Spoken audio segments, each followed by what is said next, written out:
હવે હું આપણા લોકલાડીલા અને આરોગ્ય મંત્રી શ્રી પ્રફુલભાઈ પાનસેરિયાને સ્ટેજ ઉપર આમંત્રિત કરું છું. એમના સાથે એક નાનકડો સંવાદ આપણે કરવાનો છે, પછી કાર્યક્રમ આગળ વધારીશું. સ્વાગત છે ડૉક્ટર પ્રફુલભાઈ પાનસેરિયાનો. ખૂબ તાલીઓને ગડગડાટ સાથે એમનું આપણે સ્વાગત કરીએ. ગુજરાતના ઉર્જાવાન, નિષ્ઠાવાન અને સતત કાર્યકર્તા ડૉક્ટર પ્રફુલભાઈ પાનસેરિયાનું આપણે સ્વાગત કરીએ. ગુજરાત ફર્સ્ટ ન્યૂઝ ચેનલના ચેનલ હેડ ડોક્ટર વિવેક ભટ્ટ માનનીય મંત્રીશ્રીનું સ્વાગત કરી રહ્યા છે. કોઈ પણ રાજ્ય કે દેશ ત્યારે જ પ્રગતિ કરી શકે જ્યારે તેનું જન જન સ્વસ્થ હોય. ગુજરાતને હેલ્થ સેક્ટરમાં અગ્રેસર રાખવા માટે અને સરકારી સ્વાસ્થ્ય સેવાઓને છેવાડાના માણસ સુધી પહોંચાડવા માટે અવિરત કાર્યરત એવા આપણા લોકપ્રિય હેલ્થ મિનિસ્ટર સાહેબનો આપણે હૃદયપૂર્વક આભાર માનીએ છીએ કે તેઓએ પોતાના વ્યસ્ત શિડ્યુલમાંથી સમય કાઢી અને આપણી વચ્ચે મહેમાન બન્યા છે. સાથે આપણા ડોક્ટર્સનો ઉત્સાહ વધાર્યો, જનસેવાને પોતાનું ધ્યેય બનાવનાર અને રાજ્યના નાગરિકોના સ્વાસ્થ્ય માટે સતત કાર્યરત રહેનાર રાજ્યના માનનીય આરોગ્ય મંત્રી શ્રી પ્રફુલભાઈ પાનસેરિયાનું ફરી એકવાર સ્વાગત છે.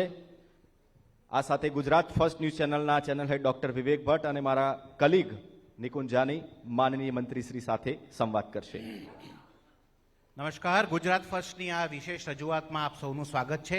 અને આજે આપણા વિશેષ મહેમાન બન્યા છે રાજ્યના આરોગ્ય મંત્રી માનનીય શ્રી પ્રફુલભાઈ પાનસેરિયા સાહેબ. સાહેબ, સ્વાગત છે આપનું. આ એક અનોરો અમે અભિગમ લીધો છે કે રાજ્યની વાત જન જન સુધી પહોંચે, આરોગ્યની વાત જન જન સુધી પહોંચે. અને આપ સૌને જાણીને ખૂબ આનંદ થશે કે આપણને એક એવા આરોગ્ય મંત્રી મળ્યા છે જે સતત એક્ટિવ રહે છે. 3 બાબતો જે મારો એક આકલન છે, અમે ન્યૂઝ રૂમમાં બેઠા હોય, સતત ન્યૂઝ આવતા હોય અને અમે જોતા હોઈએ છીએ, એ આકલન આપને સામે એમના ઇન્ટ્રોડક્શન સ્વરૂપે આપું છું. એક કે ઓફિસમાં સતત રિવ્યૂ બેઠક, શું ચાલી રહ્યું છે, શું જરૂરિયાત છે, મેડિકલ ઇન્ફ્રાસ્ટ્રક્ચરમાં ક્યાં જરૂરિયાત છે, ભરતીઓ કઈ રીતે કરવાની છે. બીજું કે ગ્રાઉન્ડ રિયાલિટી, એટલે ગ્રાઉન્ડ ઉપર જઈને દરેક હોસ્પિટલમાં ઇમિડિયેટ જઈને રેકી કરવી, એમને પૂછવાનું કે તમારે ત્યાં શું કાર્યક્રમ ચાલી રહ્યું છે, ડૉક્ટર્સ છે નથી, કોઈ અસુવિધા હોય તો કહો. આ બધા જ વાર્તાલાપ એ કરતા હોય છે. અને ત્રીજું, સૌથી વધારે મહત્વનું, જે મને સૌથી વધારે આકર્ષિત કરે છે, અને એ છે કે પ્રફુલભાઈ પ્રિવેન્શન એક્શન લઈ રહ્યા છે. આજે આપણે હોસ્પિટલમાં જઈ રહ્યા છે તો આપણે ખાણીપીણીના વજહથી જઈ રહ્યા છે, ભેળસેળયુક્ત ખાણીપીણીના વજહથી જઈ રહ્યા છે. અને એને રોકવા માટે ભલે એ નકલી ઘી હોય, નકલી પનીર હોય, આ બધી જ વસ્તુઓ જ્યારે માર્કેટમાં આવે અને પછી લોકોને હેલ્થ સાથે જે છેડા થાય છે, એ રોકવા માટે એમના પ્રિવેન્શન એક્શનને હું ખૂબ વધારે વખાણું છું. અને હું કહું છું કે સાહેબ, આ જે તમે કરી રહ્યા છો, આ કદાચ એક આરોગ્ય મંત્રી તરીકે અમે જોયું છે, પણ આ સમગ્ર દેશમાં લાગુ થવું જોઈએ કે આરોગ્ય મંત્રી તરીકે તમે ખૂબ સારા હોસ્પિટલ કરો, ખૂબ સારા ડૉક્ટર્સની નિમણૂક કરો, ખૂબ સારા મેડિકલ ઇન્સ્ટ્રુમેન્ટ લાવો, નવી ટેકનોલોજી લાવો, રોબોટિક લાવો, એઆઈનો યુઝ કરો, ટેલિમેડિસિનને યુઝ કરો.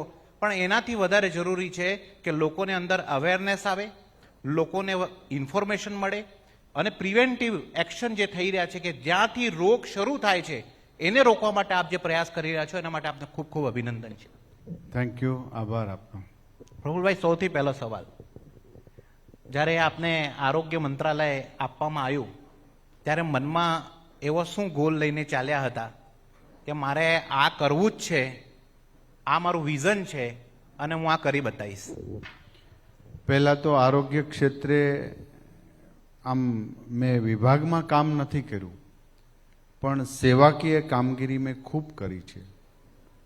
આજે આ સ્ટેજ પરથી હું જણાવું છું કે ઘણાને એમ જ હશે કે ડાયરેક્ટ આરોગ્ય મંત્રી બન્યા છે, પણ હું ભાવનગર ભણતો હતો.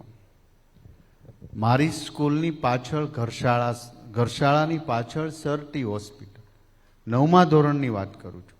હજી મારી એ ટીમ છે, મારા મિત્રો છે. અમે 1 કલાક રોજે 5 વાગે છૂટી જઈએ, 5 થી 6 એ સિવિલ હોસ્પિટલમાં કોઈને એક્સરેનું હોય, કંઈક બહારથી આવ્યા હોય ફ્રૂટ લઈ આવી દેવાનું, દવા લઈ આવી આપવાનું, અટવા જેને આમ આઈડિયાનો ગામડાથી આવતા ત્યારથી લઈને આજ સુધી સિવિલમાં મેં બહુ સેવા કરી છે. તમને ખ્યાલ હશે કે ન હોય મને ખબર નથી, પણ કોરોના વખતે હું 2 મહિના કન્ટિન્યુ સિવિલના આઈસીયુ રૂમની અંદર સેવા માટે હતો. 2 મહિના કન્ટિન્યુ. અને ટંગ મેનેજમેન્ટ પહેલી જ મિટિંગની અંદર જ્યારે મેં આરોગ્ય મંત્રી થયો અને મીડિયામાં મેં વાત કરી હતી કે પહેલું મારું ટંગ મેનેજમેન્ટ બેસ્ટ હોવું જોઈએ, જેની મેં પ્રારંભ કરી દીધો છે કે સિવિલ હોસ્પિટલો કે પીએચસી સેન્ટર કે અમારા કોઈ પણ સરકારી દવાખાના હોય ત્યાં દર્દી સાથેનો વ્યવહાર એ બેસ્ટ હોવો જોઈએ. બેસ્ટ છે જ, પણ ક્યાંક આંગળીના વેઢે ગણાયોને તમારા મીડિયામાં તરત આવી જાય અને આપજો જ, જેથી કરીને અમને ખબર પડે. અમે એને નેગેટિવ નથી સમજ. આ ટંગ મેનેજમેન્ટનો પહેલો મંત્ર આપ્યો અને આજે લગભગ 8 દિવસ પહેલાં મેં સિવિલ હોસ્પિટલ અમદાવાદથી આ ટંગ મેનેજમેન્ટ બધા જ નર્સિંગ કોલેજના પ્રિન્સિપાલ અને બધા સાથેનો સંવાદ કર્યો અને હવે આગળ વધી રહ્યો છે. એટલે આરોગ્ય ક્ષેત્રે સરકાર સૌથી વધુ પૈસા આપે છે, સારામાં સારી મશીનરી ખર્ચ કરે છે, ઇન્ફ્રાસ્ટ્રક્ચર પણ બહુ સારું કરે છે, પરંતુ એનું બેસ્ટ મેનેજમેન્ટ આમ ઉડીને આંખે વળગે એમાં કંઈક તો ક્ષતિ છે એ હું પોતે સ્વીકારું. આ આફત છે એને અવસરમાં બદલવા માટે પહેલો મારો દ્રઢ સંકલ્પ હતો. એટલે હું સરકારી દવાખાના સાથે ને હોસ્પિટલ સાથે નાનપણથી સંકળાયેલો છું. એટલે સમસ્યા શું છે, કેવો સુધાર હોવો જોઈએ અને આ સુધાર કઈ રીતે લાવવો જોઈએ, એના અમારા સતત પ્રયાસ છે. પ્રફુલભાઈ, સૌથી મોટી યોજના આપણે આયુષ્માન ભારત યોજનાની વાત કરીએ. ગઈકાલે જ 12 વર્ષ નો એક સરસ મજાનું આયોજન દિલ્હીમાં ભારત મંડપમમાં રાખ્યું હતું અને આપણા કેન્દ્ર સરકારના બધા જ મિનિસ્ટર્સ ત્યાં આવ્યા હતા અને 12 વર્ષમાં શું સિદ્ધિઓ છે એના ઉપરની એક ચર્ચા વિચારણા હતી, પ્રેઝન્ટેશન હતું. છેલ્લે જોગાનું જોગ મારે કેન્દ્રીય મંત્રી શ્રી જેપી નડ્ડાજી સાથે ટેબલ શેર કરવાનું થયું અને એમને સાથે વાત કરતાં કરતાં ઘણી બધી વસ્તુ જાણવા લાગીને મેં એક નાનકડો સવાલ પૂછ્યો એમને કે સાહેબ, આ બધું જ બરાબર છે, આટલું બધું આપણે કરી રહ્યા છીએ, પણ ગામડા સુધી તાત્કાલિક સારવાર પહોંચે એના માટે શું કરશો? કારણ કે આજે કોઈ બી નવા ડૉક્ટર આવે તો ગામડામાં એમને ડ્યુટી લાગે, એમને નથી ગમતું, ઘણા બધા પ્રાઇવેટ પ્રેક્ટિસ ચાલુ કરી દે છે, તો એ કઈ રીતે થશે? ત્યારે એમને કીધું કે આ દેશમાં એક નવી ક્રાંતિ આવશે ને એ ટેલિમેડિસિનની આવશે. એની અંદર આંગણવાડીના બહેનો હોય કે આપણા પીએચસી સીએચસી સેન્ટરના નર્સિંગ સ્ટાફ હોય, આ બધા સાથે એક્સપર્ટ ડૉક્ટરને સાથે મળીને ટેલિમેડિસિન આપણે ચાલુ કરો. આપણે ગુજરાતમાં શું પ્લાન છે પ્રફુલભાઈ આને લઈને? પહેલાં તો અંતરિયાળ ગામોમાં ઘણીવાર આપણે જોઈએ છીએ કે જોલીમાં લઈને દર્દીને લઈ જાય છે, ત્યાં રસ્તો ન હોય, એક જ ઝૂંપડું ડુંગરા ઉપર હોય ને ત્યાંથી ચાલીને નીચે આવતા હોય ને આ રસ્તો હોતો છે નહીં. આ દ્રશ્ય આપણે જોઈએ તે ચોક્કસ મને તો એ તરત તપાસ કરું ને મને જે ખ્યાલ છે એ જ ત્યાં નીકળેલું હોય, મીડિયામાં બતાવતા ને ઘણા પ્રી પ્લાનિંગથી આવું વાત કરતા પણ હોય. પરંતુ એ ડુંગરાની ટોચ સુધી પહોંચવા માટે 4 વ્હીલ ગાડી કે એમ્બ્યુલન્સ નહીં પહોંચે. માટે વધીને અમે 2 મહિનાની અંદર મોટરસાઇકલ એમ્બ્યુલન્સ જેમાં એક ડૉક્ટર હોય અને એક ચલાવનાર હોય, આ જ્યાં 2 વ્હીલ ગાડી પહોંચશે ત્યાં સુધી અમે ગરીબ આદિવાસી પરિવારના ઝૂંપડા સુધી આરોગ્ય ક્ષેત્ર આપવા માટે આદરણીય ભૂપેન્દ્રભાઈ પટેલ સાહેબની ભારતીય જનતા પાર્ટીની સરકાર કટિબદ્ધ છે. ટેલિમેડિસિન એ સૌથી પીએમવાય જે યોજનાની તમે વાત કરી, ટેલિમેડિસિન એ આવનારા સમયની અંદર એ કરવાથી આપણે ખૂબ, કારણ કે બધી સ્પેશિયાલિસ્ટ ડૉક્ટર મળતા નથી, સુપર સ્પેશિયાલિસ્ટ. પહેલાં એવું હતું ઓર્થો સર્જન થઈ જાય એટલે બધું ચાલે, સ્પાઇનમાં ચાલે, પેલું એક્સિડન્ટ, પણ હવે તો સ્પેશિયલ કોર્સિસ છે. સ્પાઇન એટલે સ્પાઇન, આંગળા હાથના તો એના, તો આ બધા જ સુપર સ્પેશિયાલિસ્ટ ડૉક્ટર, બધા ડૉક્ટરો ટાઉન પ્લેસ કે બધી હોસ્પિટલમાં શક્ય નથી. તો આ બાબતમાં રાજ્ય સરકાર દ્વારા અમે પણ એક કદમ આગળ વિચારવા માટેના 2 થી 3 પ્રેઝન્ટેશન અમારા થઈ ચૂક્યા, પરંતુ એ આયોજન કરીને પછી એનો સદુપયોગ થઈ શકે, એના ટેકનિશિયન, એમની એક્સપર્ટ, અમારો સ્ટાફ વગેરે, આ માટે અમે પણ પ્રયાસ કરી રહ્યા છીએ. ને બીજું કે જે નર્સિંગ કોલેજો છે એમાં અમે 8 કોર્સિસ તો વધારી દીધા. સ્પેશિયાલિસ્ટ કાર્ડિયાક, ક્રિટિકલ કાર્ડિયાકની સ્પેશિયાલિસ્ટ નર્સે જો એનો કોર્સ કર્યો તો આજે બહુ બધી જગ્યાઓ ખાલી છે. તો અમે પહેલાં એને સ્ટેજ આપી રહ્યા છીએ કે આ બધા જ કોર્સિસ અહીંયા શરૂ થાય અને આપણી ત્યાં ભણેલા દીકરા દીકરીઓ એક આમ કહેવાય ને ગુજરાતના મેડિકલ ક્ષેત્રની બ્રાન્ડ બને અને એનો માત્ર એને સારવાર કરે એ બરાબર છે, પણ આત્મીયતાથી. કારણ કે દર્દી હોય, હું હમણાં બીમાર પડ્યો હતો એટલે મને ખ્યાલ કે દેશના પ્રેસિડેન્ટ હોય કે રાજ્યના આરોગ્ય મંત્રી હોય, એ બીમાર પડે એટલે દર્દી જ હોય, એને મનમાં ઘણા વિચારો આવે, ઘણા નેગેટિવ વિચારો આવે. આ બધી જ બાબતો અમે જોતા હોય તો આ રોબોટિક સર્જરી એ આવનારા સમયની અંદર ડૉક્ટર અને આ બધા જ તો જોશે, પણ સૌથી વધુ ટેકનોલોજી આધારિત મેડિકલ ક્ષેત્રે આગળ વધી રહ્યું છે, ટેલિમેડિસિનથી લઈને બધું જ. આ બાબતમાં અમે કોઈ પાયલોટ પ્રોજેક્ટ એટલે કોઈ 1-2 હોસ્પિટલમાં શરૂ કરવાની અમે વિચારણા કરી રહ્યા છીએ. અમે એમના પ્રેઝન્ટેશન જોયા છે.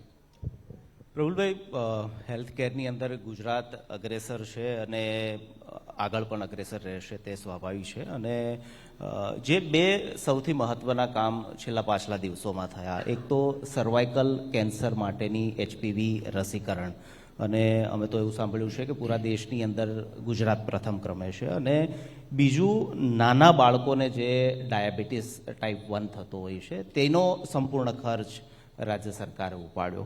આ બંને સિદ્ધિઓને આપ કઈ રીતે જોઈ રહ્યા છો?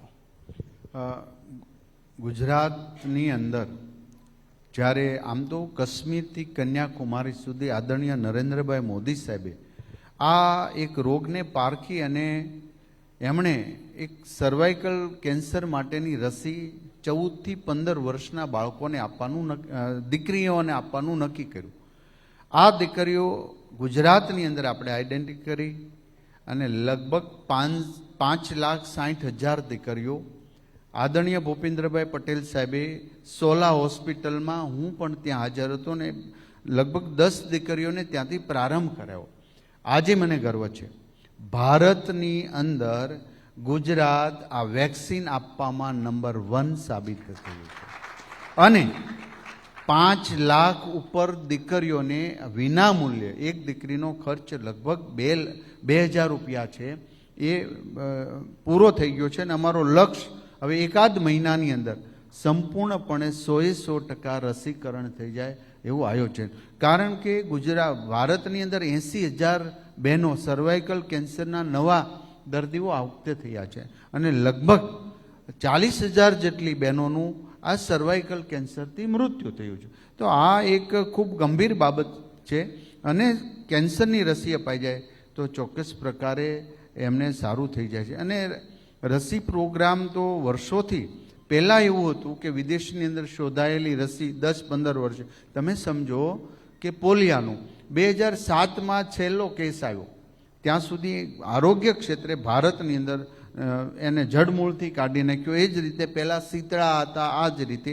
તો વેક્સિન એનો બેસ્ટ ઉપાય છે અને આ વેક્સિન બધી જ દીકરીઓ સંપૂર્ણપણે 100% લઈ લેવાય એવો અમારા ગવર્મેન્ટનો પોઝિટિવ પ્રયાસ છે અને એ પ્રયાસની નજીક અમે અમારું આરોગ્ય વિભાગની ટીમ પહોંચવા આવી છે.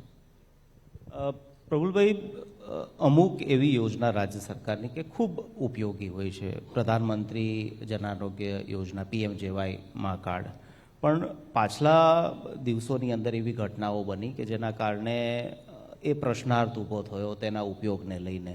અમુક હોસ્પિટલોએ તેનો ગેરલાભ ઉઠાવ્યો. રાજ્ય સરકારે ત્યારબાદ એના પુખ્તા વ્યવસ્થા પણ કરી. આ પ્રકારની જન આરોગ્ય સાથે જોડાયેલી યોજનાનો ગેરલાભ ન થાય અને માનવી આરોગ્ય સાથે પણ ચેડા ન થાય તે માટે આરોગ્ય વિભાગ કેટલું સજ્જ છે અને કઈ રીતે આપ તેને આગળ વધારી રહ્યા છો? પહેલાં તો પીએમવાય જે યોજનાનું અમલીકરણ અને એનું સરળ લોકો એમનો લાભ લઈ શકે એ માટે આખા ભારતની અંદર ગુજરાત નંબર 1 છે ક્લેમ પકાવવા. પરંતુ બહુ બધી સેવાભાવી હોસ્પિટલ છે, પ્રાઇવેટ ડૉક્ટર છે, આંગળીને વેઢે ગણી શકાય એટલા જ લોકો કે જે પોતાના સ્વાર્થ માટે ખોટું કરે છે. ખોટું કરે છે એ વાત પણ સાચી છે. મેં ડીપમાં જઈને એનું બધી જ વસ્તુ તપાસી છે. નિષ્ણાત ડૉક્ટરો અને અમારી ટીમ સાથે પણ મેં મિટિંગ કરી છે. તો આનો મિનિંગ એવો નથી કે બધી જ હોસ્પિટલો પેલું કરે છે. બધા ડૉક્ટર ખૂબ સારા ડૉક્ટર છે, સેવાભાવી ડૉક્ટર છે. પહેલાં તો આ ડૉક્ટરોને હું નમન કરું છું કે જે દિવસ રાત મહેનત કરે છે. પરંતુ જે આવું કરે છે, મેં જોયું ખોટા ઓપરેશન થયા છે, સ્ટેન્ટ નથી મૂક્યો તો એ દર્શાવ્યું છે. આ બધું જ અમારા રેકર્ડ પર આવ્યું છે. અને મેં એક સાથે 6 હોસ્પિટલ સસ્પેન્ડ કરી દીધી હતી જ્યારે શરૂઆતની. હજી 2-3 ડૉક્ટરને પણ સસ્પેન્ડ કરે. આ કલંકરૂપ ઘટના છે. બધી જ ક્ષેત્રની અંદર કોઈ તો એવું હોય ને કે શરમજનક વાત છે. તો આ કલંકરૂપ ઘટના છે. કદાચ થોડું ખોટું કર્યું એ વાત જુદી, પણ દર્દીના દિલ સાથે ચેડા કરે એ તો ખોટી જ વાત પડે. તો સરકાર સજ્જ છે. જે સ્ટેન્ટ મુકાય છે, જે ઓપરેશન થાય છે, એનું વિડીયો રેકોર્ડિંગ અમારા અધિકારીઓ તપાસે છે અને એમાં માલુમ પડે છે. એમાં અમે છેલ્લે જે 6 હોસ્પિટલ અત્યાર સુધીમાં 39 હોસ્પિટલો અમે સસ્પેન્ડ કરી છે અને હજી ક્યાંય પણ એવી કમ્પ્લેન આવે તો ચોક્કસ પ્રકારે અમે એમનો એક્શન લઈ રહ્યા છીએ. એક સારી બાબત એ બી છે કે ખાલી આપ સૌને જાણ ખાતર, મારા આંકડા બરાબર સાચા ના હોય તો પ્રફુલભાઈને કરેક્ટ કરશે, પણ લગભગ આખા દેશમાં 60 કરોડથી વધારે લોકો આયુષ્માન ભારત યોજનાનો લાભ લઈ રહ્યા છે. આ સૌથી મોટી વાત છે. આપણા દેશની કુલ જનસંખ્યા 140 કરોડ છે. એમાંથી 60 કરોડ લોકો પાસે આયુષ્યમાન કાર્ડ છે. ગુજરાતની જનસંખ્યા લગભગ 6.5 કરોડ છે. એમાં 2.78 કરોડ લોકો પાસે આયુષ્માન કાર્ડ છે અને આ લોકો આનો લાભ લઈ રહ્યા છે. જો લાભની વાત કરીએ, જો આંકડાની વાત કરીએ તો કરોડો રૂપિયા સરકારે, કેન્દ્ર સરકાર અને રાજ્ય સરકારે મળીને એ લોકોને આરોગ્યનું બધી સુવિધાઓ એમને આપી છે. છેલ્લા ટાઈમમાં હું નર્મદા જિલ્લામાં ગયો હતો પ્રફુલભાઈ, અને ત્યાં 2-3 લોકોને જ્યારે હું મળ્યો ત્યારે એમની વાત આપણે સાંભળીએ ને તો એમને રડવું આવી જાય આપણને. એમાં એક ભાઈએ કીધું કે આ જો યોજના અમારે સમય આવી હોત તો હું મારા માતા પિતાને બચાવી શક્યો હોત. એને માતા પિતાને બંનેને હૃદયરોગની સમસ્યા હતી. એવી કોઈ યોજના ભૂતકાળમાં હતી નહીં અને આના અભાવે એમને મૃત્યુ થયું હતું. આજે એમને પરિવારના બધા જ લોકોને આરોગ્યની સંપૂર્ણ સુવિધા એમને મળે છે. છેવાડાની ગામની વાત કરીએ, જો મુખ્યમંત્રીશ્રીની વાત કરીએ તો પ્રથમ ગામની વાત કરીએ છીએ. તો આ બધી જ જગ્યાઓ ઉપર આજે આનો લાભ મળી રહ્યો છે. જે નિકુંજભાઈએ વાત કરી કે ક્યાંક એવું થાય છે, એ સાચી વાત છે, પણ 2 વસ્તુ છે. એક આજે અમારા ડિસ્કશનમાં બી પોઈન્ટ નીકળ્યો અને એ પોઈન્ટ એ નીકળ્યો કે બધા ડૉક્ટર્સે કીધું કે ડૉક્ટર્સ ભગવાનનો સ્વરૂપ હોય છે, એટલે ડૉક્ટર્સની સુરક્ષા બી હોવી ખૂબ જરૂરી છે. અને જે જગ્યાઓ ઉપર ડૉક્ટર્સ ઉપર હુમલા થાય કે ડૉક્ટર્સ ઉપર એમના ઉપર આક્ષેપ લાગે, એમને બી એક સિક્યોરિટી રાખવાની ખૂબ વધારે જરૂરત છે. તો બંને બાજુ આપ કઈ રીતે, જ્યારે અમે જોયા આપના છેલ્લા ઘણા બધા વિડીયો કે આપ હોસ્પિટલમાં જાઓ છો અને ઠપકો બી આપો છો અને જે લોકો સારું કામ કરે છે એમની બિરદાવો બી છો, તો આરોગ્ય વિભાગ આને કઈ રીતે જોવે છે કે એક બાજુ આપણે વખાણી પણ રહ્યા છે એમના કાર્યોને અને બીજી બાજુ થોડી સ્ટ્રિક્ટનેસ બી રાખી રહ્યા છે? આવા ઘણા બનાવ બને છે. આપણે જોઈએ છીએ કે જે દર્દી આવ્યું હોય એમના સગા સંબંધી ઉત્સુક, એટલે કે એમ ઝડપથી સારવાર, એમને પહેલી વાર જોયું છે અને ડૉક્ટરને રોજે જોવાનું, એને ખબર જ છે કે મારે આ કરવાનું. એક તો પહેલી વાત, ડૉક્ટર શરીર રચનાથી સંપૂર્ણપણે જ્ઞાની છે અને સામે સંપૂર્ણપણે શરીર રચના માટે અજ્ઞાની છે. આ બેનું ફિટ બેસતું નથી. ત્યારે ડૉક્ટરને ખબર જ હોય છે કે મારે આને શું કરવું છે. પહેલાં દર્દીના સગાને એવું થાય કે આ હમણાં મૃત્યુ પામી જશે, આ થશે, પણ એમ પહેલું ના. પણ ડૉક્ટર ઉપર હાથ ઉપાડવો એ સંપૂર્ણપણે જધન્ય કૃત્ય છે. એ ચલાવી જ ન લેવાય. જે બરોડાની છેલ્લી ઘટના ઘટી, અમારા અધિકારીઓ અહીંયા છે, મેં રાત્રે મિટિંગ બોલાવી, તો આ તો કોઈ સંજોગોમાં ન ચલાવી લે. એટલા માટે સરકારી હોસ્પિટલ હોય કે પ્રાઇવેટ હોસ્પિટલ હોય, આ વસ્તુ ક્યારેય સ્વીકારાય નહીં. કોઈ ડૉક્ટરની એવો ઈરાદો ન હોય કે આ પેશન્ટ ડેથ થઈ જાય કે પહેલું થાય, પરંતુ એમના સિમ્ટમ્સ, એમની કેટલી એને તકલીફ છે શરીરમાં, એ ઝડપથી કામગીરી કરતા જ હોય છે. અને નવા, માનો કે આપણે ઘણીવાર, તમે હમણાં વિદેશની વાત કરી, આપણે વિદેશનું બહુ કરીએ છીએ. જે તમે એક દિવસ લાઇનમાં રહો, ઇમરજન્સીમાં કેસ કઢાવો, તમને વાગ્યું હોય, બ્લડિંગ થતું હોય, એવું સાહેબ આપણી ત્યાં રોડ ઉપર એક્સિડન્ટ થયું, 108માં ટાંકા લઈ લે છે. સિવિલ હોસ્પિટલ પહોંચે ને ત્યાં સુધી તેને ટીચિંગ થઈ જાય છે. સાહેબ આટલી ફાસ્ટ સુવિધા છે. એટલે આપણે બહારનું બધું જ બહુ સારું દેખાય, પણ અહીંયા અને ઓછા સાધનો પર, ઘણીવાર અંતરિયાળ ગામોમાં PHC સેન્ટર છે. હું ખરેખર એમને વંદન કરું છું. આ એક યોગક્ષેમ સાથેનો સેવાનો યજ્ઞ છે. આને કોઈ મોટા ઇન્ડસ્ટ્રી સાથે સરખાવી ન શકાય. આ એક ભાગ જ જુદો છે, જે માનવીયતા અભિગમ છે. તો એક વાત તો એ છે, કોઈ પણ ડૉક્ટર ઉપર આવો હુમલો થાય કે એમની હોસ્પિટલ પર હુમલો થાય, આ કોઈ પણ કાલે ચલાવી લેવાય નહીં. અમે સ્ટ્રિક્ટ સૂચના આપી છે. એમનું આવનારા સમયમાં પ્લાનિંગ કરીએ છીએ. ટ્રોમા સેન્ટર, ઇમરજન્સી વિભાગ હોય ત્યાં પણ સિક્યુરિટી વધુ રાખવાની અમે સૂચના આપી છે. મેડિકલ ટુરિઝમની ખાસ વાત કરવી છે.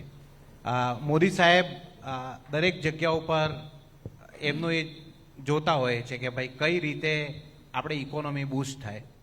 તો થોડાક સમય પહેલાં એક મેં બુક પાડેલી બહાર, તપોભૂમિ, એ સ્પિરિચ્યુઅલ ટુરિઝમને લઈને બુક હતી.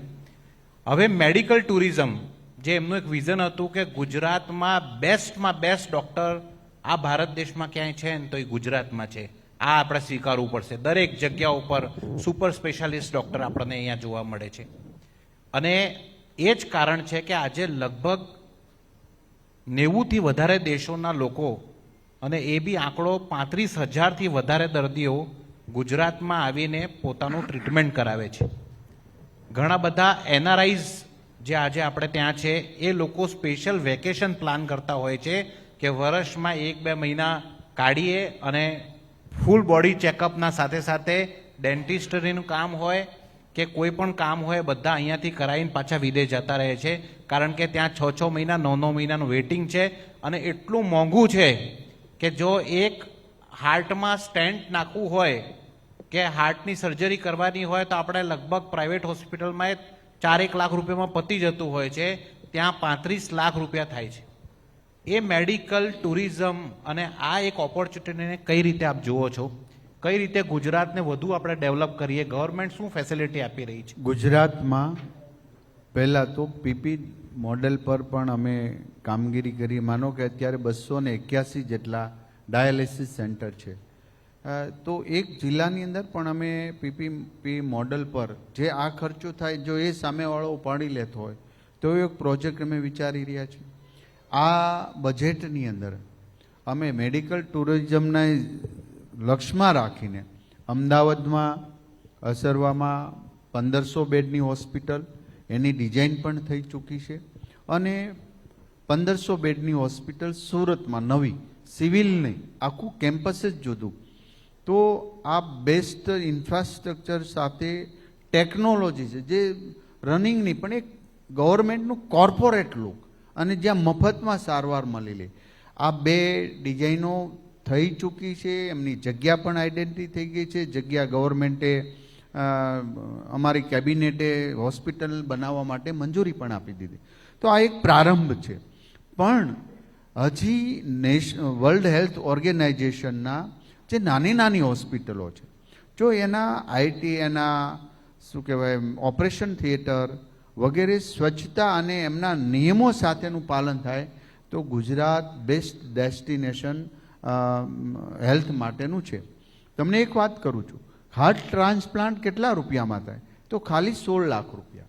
જે વિદેશોની અંદર ડૉક્ટર સર્જનની પણ 16 લાખ રૂપિયા ફી નથી, વધુ છે, જે 2-5 કરોડ રૂપિયા ખર્ચો હોય. સૌથી વધુ કિડની અને હાર્ટના ઓપરેશન આપણા સિવિલ કેમ્પસની અંદર ભારતની અને દુનિયાની અંદર થઈ રહ્યા છે. 33% જેટલા દર્દીઓ રાજસ્થાન, મધ્યપ્રદેશ, મહારાષ્ટ્રથી સિવિલમાં આવે છે. તો આ શું કામ આવે છે?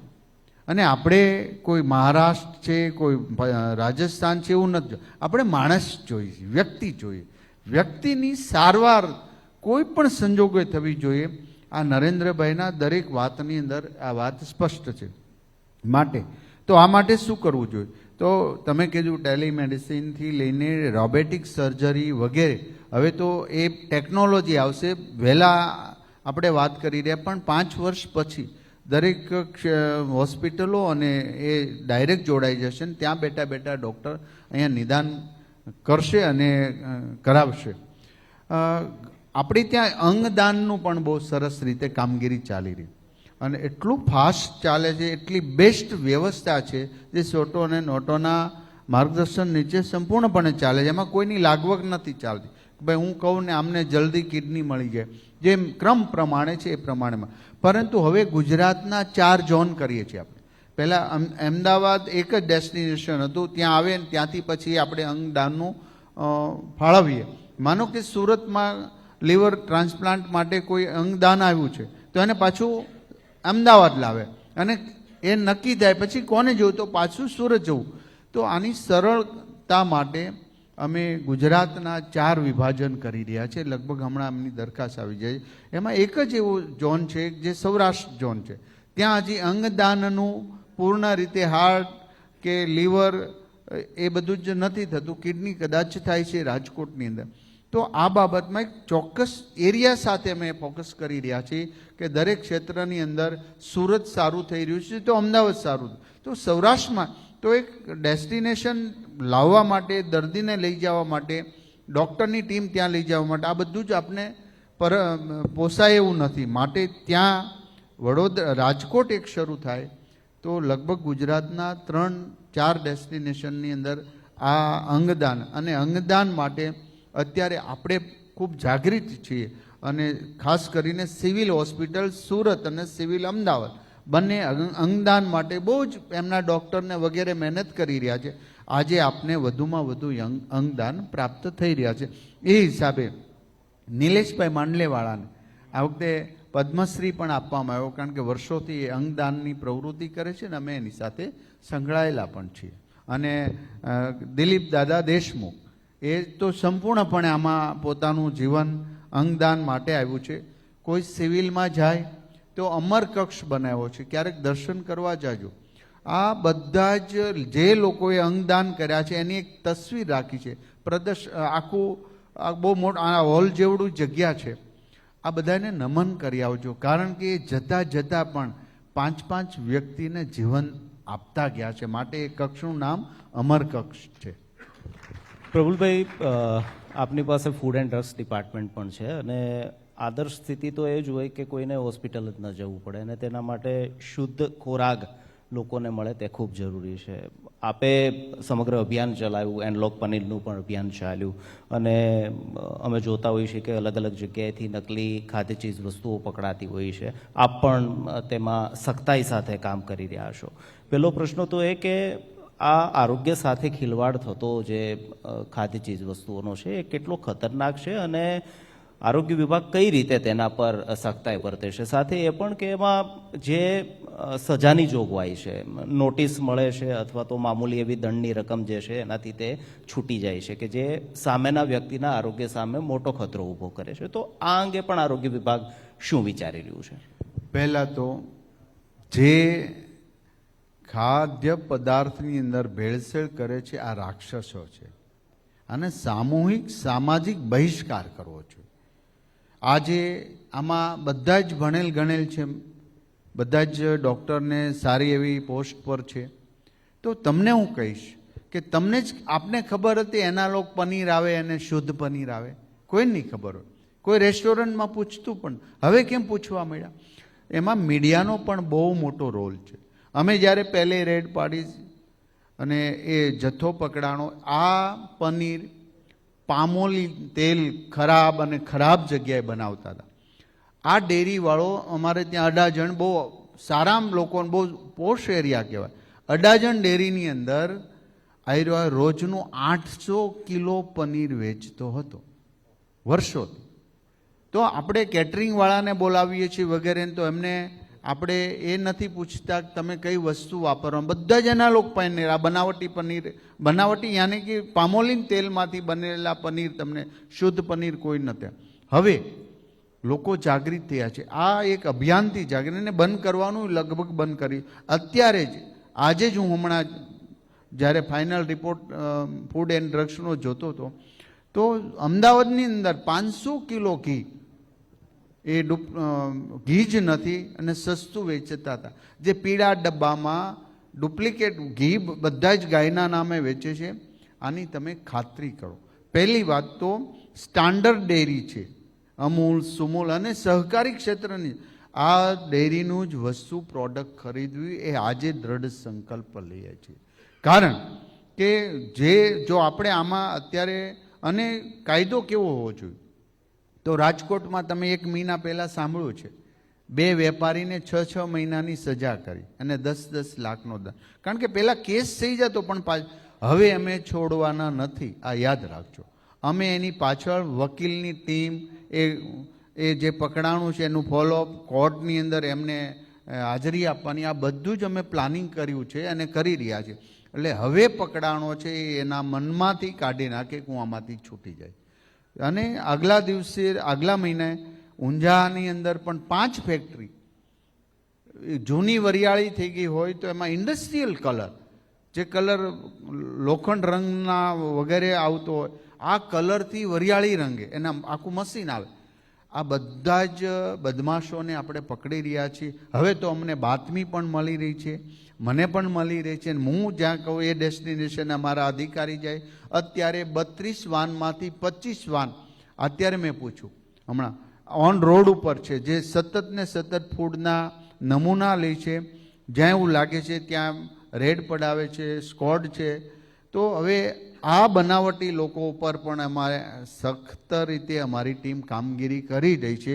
અત્યારે પૂર્ણ સફળતા તો પ્રાપ્ત નથી થઈ, પણ મને ગર્વ છે મારી ટીમ ઉપર.